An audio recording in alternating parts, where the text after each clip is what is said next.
हर हर महादेव, जय श्री कृष्णा, राधे राधे। कैसे हैं आप सब लोग? होप आप सब लोग स्वस्थ होंगे, मस्त होंगे, अपनी लाइफ को एंजॉय कर रहे होंगे। तो आज हम रीडिंग की शुरुआत करेंगे। जो मुझे रीडिंग का टॉपिक चैनलाइज हुआ है, पहले मैं आपको ये बताना चाहूँगी कि जो आज का टॉपिक है, ज़रूरी नहीं है कि सेम सिचुएशन आपकी लाइफ में चल रही हो। जितनी आपके साथ रेजोनेट कर रही है ना, आप उतनी अपने ऊपर लीजिए और बाकी का दूसरों के लिए जाने दीजिए, क्योंकि ये टाइमलेस रीडिंग है, हर किसी के लिए नहीं होती।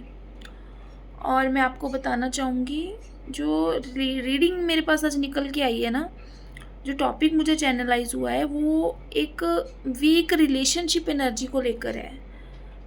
आप में से बहुत सारे लोग हैं जिनका रिलेशनशिप बार बार टूटता है, बार बार हर्ट होते हो, और मैं आपको आज उस रिलेशनशिप को हील कैसे करना है ये भी वीडियो के एंड में बताऊंगी। बस आपको क्या करना है, इस रीडिंग को एंड तक देखना है, बीच में से स्किप नहीं करना। तो सबसे पहले तो मैं आप लोगों की एनर्जी चेक करना चाहूँगी। जो भी व्यूवर्स मुझे इस टाइम देख रहे हो, आप अभी खुद किस एनर्जी में हो। तो यूनिवर्स महादेव मुझे गाइड करें।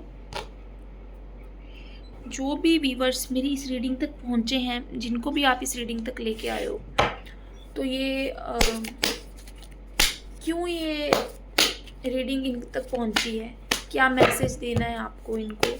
और सबसे पहले तो मेरे व्यूवर्स की एनर्जी मुझे बताइए, तो देखेंगे। ओके, यहाँ पे डेविल की सिचुएशन दिख रही है। जो भी आप मेरी वीडियो पे आए हो, जो भी मेरी रीडिंग के ऊपर आए हो, मैं आपको बोलना चाहूँगी, आप ना एक अनहेल्दी पैटर्न से गुजर रही हो। एक ऐसे रिलेशनशिप में हो जहाँ पे वो रिलेशनशिप ना तो आप छोड़ा जा रहा है आपसे, और ना ही आप उसके साथ हैप्पीली रह पा रहे हो। एक ऐसा कार्मिक रिलेशन में बंध चुके हो, एक ऐसे अनहेल्दी पैटर्न में फंस चुके हो जहाँ पे आपको कभी कभी गुस्सा आता है कि ऐसे कौन से कर्म कर दिए आपने, ऐसे कौन सा आपने प्रारब्ध कर दिया कि ये पर्सन आपको पार्टनर के रूप में मिला। ये पार्टनर ज़रूरी नहीं कि आप मैरिड हो, बहुत से लोग अनमैरिड भी हो सकते हैं, बहुत से लोग एक्स्ट्रा मैरिटल अफेयर में भी हो सकते हैं, बट डेफिनेटली आपका जो पार्टनर है आपके साथ, वहाँ पे एक हैप्पी से ज़्यादा एक अनहेल्दी अटैचमेंट की वाइब्स मुझे नज़र आ रही हैं। अगर ऐसा है तो मुझे कमेंट में लिखना ज़रूर कि बिल्कुल आप एक ऐसे टॉक्सिक रिलेशनशिप से गुज़र रहे हो जहाँ पे आप दुनिया को बता नहीं सकते कि आपके साथ क्या हो रहा है, जहाँ पे एक मटीरियलिस्टिक थिंग बन के रह गए हो आप अपने पार्टनर के लिए, कि एक सेक्स डिज़ायर पूरी करनी है सिर्फ।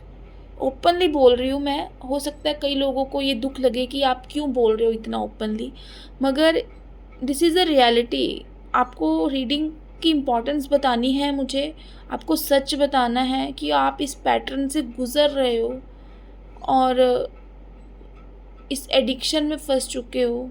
तो क्या इस एडिक्शन से निकला जा सकता है? क्या इस एडिक्शन को हील किया जा सकता है, और कैसे किया जा सकता है? सबसे पहले बहुत ही यहाँ पे परेशान दिखाई दे रहे हो, गुस्से में दिखाई दे रहे हो, आपकी एनर्जी मुझे अच्छी नहीं दिखाई दे रही। समय का पहिया बार बार आपको बताना चाहता है, बार बार आपकी लाइफ में अप डाउन्स आते हैं आपके रिलेशनशिप में। कभी आपका मन करता है इस पर्सन को छोड़ दूँ, कभी उसके साथ जो अटैचमेंट है वो आपको दूर नहीं होने देती। कहीं ना कहीं वो यादें, कहीं ना कहीं वो साथ में रहना, कहीं ना कहीं हो सकता है आप किसी के साथ लिविंग में रह रहे हो। मतलब ये आपका जो स्मूथ नहीं चल रहा रिलेशनशिप, जो मैं देख पा रही हूँ, अप डाउन्स बहुत आते हैं आपके रिलेशनशिप में। कुछ टाइम के लिए तो आपका पार्टनर आपसे ऐसे बिहेव करता है जैसे आपके बिना रह नहीं सकता, और कुछ जब डिस्टेंस क्रिएट कर लेता है तो ऐसा क्रिएट करता है कि जैसे आप उसकी लाइफ में कुछ मायने ही नहीं रखते। तो समय का पहिया और ये व्हील ऑफ फॉर्च्यून जो है ना, आपकी लाइफ को बार बार घुमा रहा है, बार बार आपको लेसन देने की कोशिश कर रहा है कि आपका जो रिलेशन है इस पैटर्न से गुजरेगा, और गुज़र रहा है, और अब से नहीं गुज़र रहा, ये बहुत पुराने टाइम से गुज़र रहा है। एंड एस ऑफ सॉर्ड्स, बार बार दिमाग में ख्याल आते हैं, बार बार दिल करता है कि सच जो है ना आपका दिमाग समझता है, आपका माइंड उस चीज़ को बात भी करना चाहता है कि नहीं, मैं तुम्हारे साथ नहीं रहना चाहती या नहीं रहना चाहता, ठीक है, मगर आपके दिल और दिमाग की जंग आपको क्लैरिटी लेने ही नहीं देती। कहीं ना कहीं आपकी सोच उस ट्रैप में फंस जाती है जिस ट्रैप से आप खुद नहीं निकलना चाहते।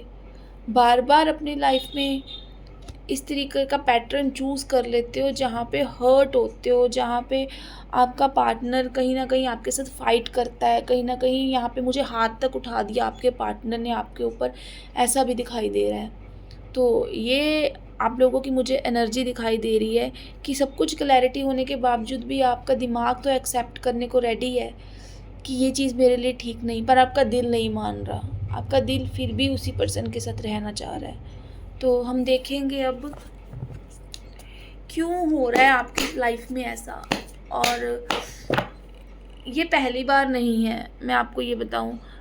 द व्हील ऑफ फॉर्चून का कार्ड है। आपकी लाइफ में बार बार आपको चांसेस दिए यूनिवर्स ने कि थोड़ा अपने आप में चेंजेस लाओ या अपने चॉइसेस में चेंजेस लाओ, मगर आप बार बार उसी पैटर्न में फंसते गए। आपने बार बार ऐसी ही चॉइसेस की हैं, बार बार आप अपने दिल के हाथों मजबूर होके आपने सिर्फ एक शारीरिक चॉइस को, एक अपने डिज़ायर को चूज़ किया है। आपने जो एक सच्चा प्रेम होता है, जो एक उसकी इम्पोर्टेंस होती है, आपने सामने वाले पर्सन को समझने की कोशिश ही नहीं की। आपने सिर्फ अपनी डिज़ायर को समझने की कोशिश की और अपने डिज़ायर के हाथों मजबूर होकर आप अपनी लाइफ के पैटर्न को बार बार चला रहे हो और हर्ट हो रहे हो। तो यहाँ पे मैं देखूँगी क्यों हो रहा है आपकी लाइफ में ऐसा। ऐसा क्या है जो आपको ये सब झेलना पड़ रहा है, ये सब आपको बेयर करना पड़ रहा है। तो करेंगे स्टार्ट। ओके, 9 ऑफ कप्स, ठीक है। कहीं ना कहीं आपने ही इस इंसान को मांगा था, कहीं ना कहीं आपने ही दुआओं में मांगा था कि मैं कि ये इंसान मेरी विश है। कभी सुंदरता और कभी कभी आपकी फ़िज़िकल अट्रैक्शन, कभी उसकी और आपका झुकाव और उसका कॉन्फिडेंस आपको अट्रैक्ट करता रहा है। कहीं ना कहीं आपने ही मैनिफेस्टेशंस की थी ऐसी, आप अपनी चॉइसेस को लेकर आपको लगा ये आपके दिल का सुकून है आप, मगर यहाँ पे आप चाह रहे थे कि कोई आपको बहुत ज़्यादा एडमायर करे, कोई बहुत ज़्यादा आपकी मन से इच्छा थी। तो यहाँ पे जो आ रहा है ना कहीं आपको सामने वाले पर्सन का कॉन्फिडेंस अट्रैक्ट करा है, ठीक है। नेक्स्ट कार्ड भी मुझे यहाँ पे स्टार का कार्ड आ गया। कहीं ना कहीं बीज आपकी तरफ से ही बोया गया। कहीं ना कहीं आपने ही यूनिवर्स में ऐसी वाइब्स भेजी हैं, ऐसी पॉजिटिव एफर्मेशंस भेजी हैं कि आपको हर रिश्ता मिला पर आपको रिलेशनशिप नहीं है आपकी लाइफ में। तो आपने बहुत सारी एफर्मेशंस डाली हैं पास्ट में अपने पार्टनर को लेकर। आपने बोला कि आप हर स्ट्रगल करने को तैयार हो, बस एक ऐसा पर्सन, एक ऐसा सोलमेट, कोई ऐसा कनेक्शन आपकी लाइफ में आ जाए जो आपके लिए एक आपकी विश को पूरी करे, जो आपकी डिज़ायर को पूरी करे। मगर यहाँ पे जो स्टार का कार्ड है ना, ये भी बता रहा है कहीं ना कहीं ये संघर्ष आपका अभी से नहीं चल रहा है, पुराने टाइम से चल रहा है। ये बीज बोया गया था, ये अब का नहीं है, ये बहुत पास्ट लाइफ कर्मा का भी है। कहीं ना कहीं रिलेशनशिप में आपने इक्वल बैलेंस बनाया ही नहीं, तभी आपका पैटर्न रिपीट हो रहा है, आपको पेन मिल रही है। यहाँ पे मुझे ऐसा दिखाई दे रहा है रिलेशनशिप में इक्वल बैलेंस नहीं रहा। यहाँ पे सिर्फ एक रिलेशनशिप को एक ट्रॉफ़ी की तरह माना गया कि जैसे हम कोई ट्रॉफ़ी जीत के अपने घर पे ले आते हैं तो मन करता है उस ट्रॉफ़ी को देखते हैं, मन करता है उस ट्रॉफ़ी को नहीं देखते। सिर्फ अपने कंफर्ट के हिसाब से आपने रिश्ता बनाया, सिर्फ अपने कंफर्ट के हिसाब से आपने उस इंसान का दिल जीता और जब आपको वो चीज़ मिल गई जो आपकी डिज़ायर थी, जो आपका पसंदीदा शख्स था, उसके बाद आप 9 ऑफ कप्स की एनर्जी में आ गए। आप फॉर ग्रांटेड लेने लग गए। आपके एफ़र्ट्स कंसिस्टेंट नहीं रहे, ठीक है? जिस वजह से ये पर्सन जो आपके एफ़र्ट्स कंसिस्टेंट नहीं रहे, ये मैं पहले ही बोल चुकी हूँ, मगर ये कार्ड भी आपको इंडिकेट कर रहा है, आपने ओवरथिंकिंग करना शुरू करा, आपने इमैच्योरिटी दिखानी शुरू करी, आपने ही चीज़ों को लाइटली लेना शुरू करा। आपको लगा कि ये चीज़ मेरे पास है, ये एक ट्रॉफ़ी है, ये मैं जीत चुका हूँ, अपने एफ़र्ट्स डाल चुका हूँ, अब मुझे इसके ऊपर वर्क करने की कोई ज़रूरत नहीं। मगर यहाँ पे जो पर्सन है वो आपसे इक्वली इम्पोर्टेंस चाह रहा था, क्योंकि इस इंसान ने आपको इक्वली सपोर्ट किया। आपको अपने कर्म से, आपको फाइनेंसेस से, आपको हर तरीके से सपोर्ट किया, आपके ऊपर विश्वास किया। और जब कोई किसी के ऊपर विश्वास करता है और जब कोई किसी के ऊपर इतना इन्वेस्ट हो जाता है कि आंखें बंद करके वो आपको अपना सर्वप्रथम प्रायोरिटी मानने लगता है, तो क्या लगता है आपको कि वो इंसान आपसे एक्सपेक्ट नहीं करेगा? क्या वो इंसान आपसे एक्सपेक्टेशन करना छोड़ दे? बताइए मुझे। क्या वो इंसान, जिस इंसान ने आपको अपना टाइम दिया, आपको हर सुख दिया, आपको इम्पोर्टेंट माना अपनी लाइफ में, और आप एकदम से ये सोच के पीछे हट गए हो, या एक ये सोच के आपने लाइटली लेना शुरू कर दिया कि ठीक है, ये मैं अचीव कर चुका अपनी लाइफ में, अब मुझे इसके ऊपर ध्यान नहीं देना, अब मैं अपनी मर्ज़ी से, अपने कंफर्ट के हिसाब से इस इंसान से बात करूँगा, इस इंसान के साथ रिलेशनशिप निभाऊँगा, और इस इंसान को अहमियत दूँगा, ये इंसान कहीं जाने वाला नहीं। तो आज यही कारण है 4 ऑफ सोर्ड, ठीक है? आपका डिस्टेंस बनाना, या आपको लगना कि वो इंसान बहुत ज़्यादा मेरे ऊपर एक इमोशनली प्रेशर बना रहा है या मेरे से एक्सपेक्ट कर रहा है। आपकी एक्सपेक्टेशन पूरी हो रही थी, मगर आप उसकी इमोशनल एक्सपेक्टेशन नहीं सेटिस्फाई कर पाए, तो आपने डिस्टेंस बनाना शुरू कर दिया, और इस इंसान को मानसिक थकावट होनी शुरू हो गई थी आपके बिहेवियर की वजह से। ये इंसान रात को आपके बारे में सोचता था, आपके अपने परिवार के बारे में सोचता था कि मैंने अपने परिवार से ज़्यादा आपको महत्व दिया, इम्पोर्टेंस थी, और ये कहीं न कहीं रात को परेशान होता था और यूनिवर्स से ये क्लैरिटी माँगता था, भगवान से क्लैरिटी माँगता था कि भगवान मेरे दिल का दर्द, मेरे मन का सुकून जो छिन गया है उसको ठीक कर दो। तो क्या लग रहा है, ये पर्सन आपकी लाइफ में, ठीक है, जिसके साथ आपने, जिसको होप दी, जिसको आपने सपने दिखाए, और जिसके साथ आपने आगे तक बढ़ने का सोच लिया, और अब आप इस इंसान के साथ इमेच्योर हरकतें कर रहे हो। इमेच्योर आपने कुछ डिसीजंस लिए हैं, कुछ लाइटली लिया है चीज़ों को, आपने सिर्फ प्रैक्टिकली थॉट्स को इम्प्लीमेंट किया, आपने सिर्फ अपनी लाइफ के ऊपर अपनी अहमियत को ज़्यादा प्रायोरिटी दी, इस इंसान को आपने अहमियत नहीं दी। तो क्या चाह रहे थे आप कि आपके जो टफ़ वर्ड्स हैं, जो आपका एक बहुत लॉजिकल बनना है, क्या ये इस इंसान को आपकी लाइफ में स्टेबल रख पाएगा? ये इंसान आपसे क्लैरिटी चाह रहा है, अब चाह रहा था पहले भी, तो आप इसको क्लैरिटी नहीं दे रहे हो, आप इससे भाग रहे हो, आप इससे इस तरीके की चीज़ें कर रहे हो जहाँ पे आपको सिर्फ लॉजिकली बातें करनी है। आपका मन करता है तो आप लॉजिकली अपने कंफर्ट के हिसाब से आते हो, आपका मन नहीं करता है तो आप थोड़ा सा डिस्टेंस बना लेते हो। अंदर से केयर और प्यार ज़रूर है आपके अंदर, हमेशा आप बोलते हो कि मैं प्यार करता हूँ, मैं नहीं रह सकता तुम्हारे बिना, बट एक कांस्टेंट एफ़र्ट के, आपके जो कंसिस्टेंट एफ़र्ट्स ही नहीं है आपके ना रिलेशनशिप में। और ठीक है, तो वही कार्मिक पैटर्न आपकी लाइफ में रिपीट हो रहा है, क्योंकि कर्मा किसी को नहीं बख्शता। जस्टिस का कार्ड आ रहा है, आपने यहाँ पे कर्मा बैलेंस नहीं करा।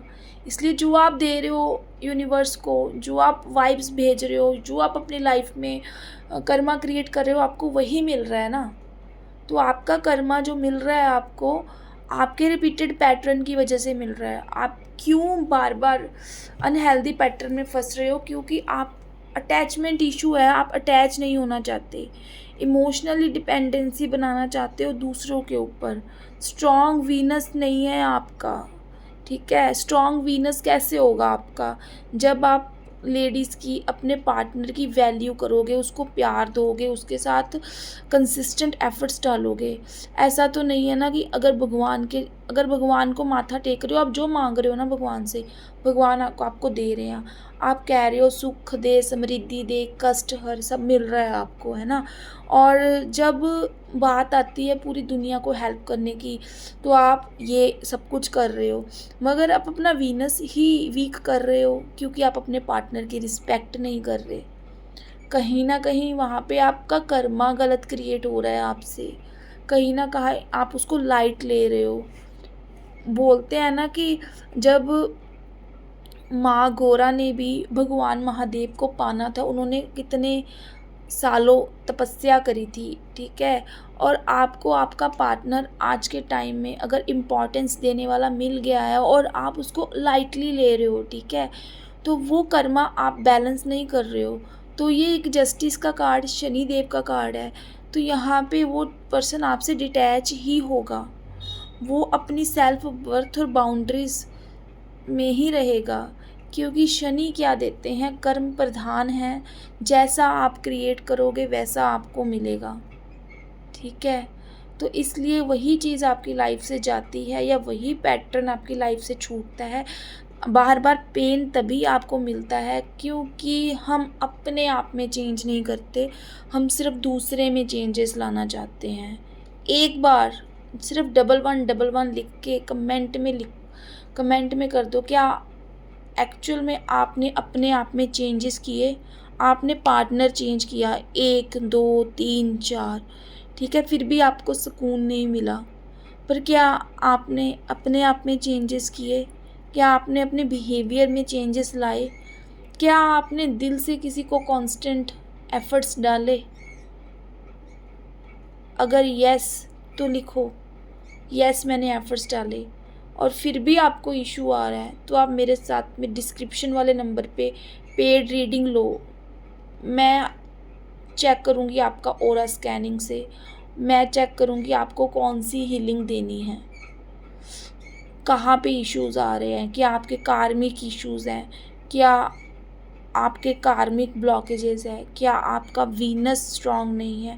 ऑब्वियस सी बात है, एक रीज़न तो मैंने आपको बता दिया है कि अगर आप अपने पार्टनर को वैल्यू नहीं देते तो आप अपना वीनस वीक कर रहे हो। अगर वीनस वीक कर रहे हो तो जितनी मर्जी प्रेयर्स कर लो, आप अपनी लाइफ में, करियर में स्टेबल हो सकते हो, बट रिलेशनशिप में स्टेबिलिटी ओनली तभी आती है जब आप किसी चीज़ में कांस्टेंट एफर्ट्स डालते हो। सो आप अगर रिलेशनशिप को लाइटली ले रहे हो तो वो आपकी लाइफ में वर्क नहीं करेगा, आप कभी इमोशनली सेटिस्फाइड नहीं रहोगे। अगर आप करियर में कांस्टेंट एफर्ट नहीं कर रहे हो तो आप जितने मर्जी बार अपना क्या बोलते हैं जुगाड़ फिट कर लो, मैं ये कर लूँ, मैं वो कर लूँ, अगर आप उसमें डिसिप्लिन नहीं हो ना, जस्टिस का कार्ड हमें डिसिप्लिन भी बताता है। आप जिस चीज़ में डिसिप्लिन होगे आपको वही चीज़ मिल जाएगी, आप जिस चीज़ में डिसिप्लिन नहीं है वही चीज़ आपसे दूर हो जाएगी, ठीक है। सो कभी भी करियर में जो डिमेरिट्स होते हैं, करियर में जो डाउनफॉल्स होते हैं, आपको इतना लो फील नहीं करवाते जितना आपके रिलेशनशिप के इश्यूज़ आपको लो फील करवा देते हैं। तो अगर आप चाह रहे हो कि रिलेशनशिप का इशू आप इमोशनली सेटिस्फाइड रहो, आप यूनिवर्स में वैसी ही वाइब्स भेजो, आप सामने वाले की तरफ वैसी ही वाइब्स भेजो कि सामने वाला मजबूर हो जाए, भगवान मजबूर हो जाए, यूनिवर्स मजबूर हो जाए आपकी लाइफ में वो सब आपको देने के लिए जो आप दिल से चाहते हो। मगर आप दिल से अगर किसी सामने वाले को इम्पोर्टेंस नहीं दे रहे हो, प्यार नहीं दे रहे हो, आप बोल रहे हो मुझे पेन मिल रहा है, तो वो आपको आपके कर्मा के वजह से मिल रहा है। वो आपको पेन कोई और नहीं दे रहा, वो आपके कर्मा दे रहे हैं, ठीक है। वीनस की रेमेडीज़ हो जाती है, वो कहते हैं ना कहते मतलब कि प्यासे को पानी नहीं पिलाया और मरने के बाद अमृत पिलाने चला है, ठीक है। तो माँ बाप की सेवा नहीं करी, सूर्य चंद्रमा मजबूत करने चला है और कभी उनकी बात नहीं मानी, कभी उनकी सेवा नहीं करी, कभी उनको अच्छा फील नहीं कराया, तो कौन से प्लान स्ट्रॉन्ग कर लोगे आप लोग। So this is only message, ठीक है। ये किसी का दिल दुखाने के लिए नहीं था वीडियो, ये सिर्फ एक यूनिवर्स का जो मैसेज आया आपको बताने के लिए था। अगर आप इसको फॉलो करते हो तो आप अपनी लाइफ में चैलेंजेस देखोगे विद इन 43 डेज़। अगर नहीं करते हो चैलेंज, अगर आपको फिर भी लगता है कि मैं ठीक हूँ, सामने वाला ही ख़राब कर गया, तो आप पेड कंसल्टेंसी बुक करो मेरे साथ। आप डिस्क्रिप्शन वाले नंबर पे मुझे मैसेज करो, मैं आपको बताऊंगी। वहाँ पे मैंने पेज डाला हुआ है कितने मिनट के कितने चार्जेस हैं, तो आपका हीलिंग क्या हो सकता है, क्या रेमेडी हो सकती है, मैं प्रॉपर बताऊंगी आपको। सो आज के लिए इतना ही। कमेंट में लिखिए 1111 एंड आपकी लाइफ में जो है आप एक अच्छा कर्मा क्रिएट करने जा रहे हो, वो कर्मा आपकी लाइफ में ये 1111 की एनर्जी के साथ काम करे। अब तब के लिए हर हर महादेव।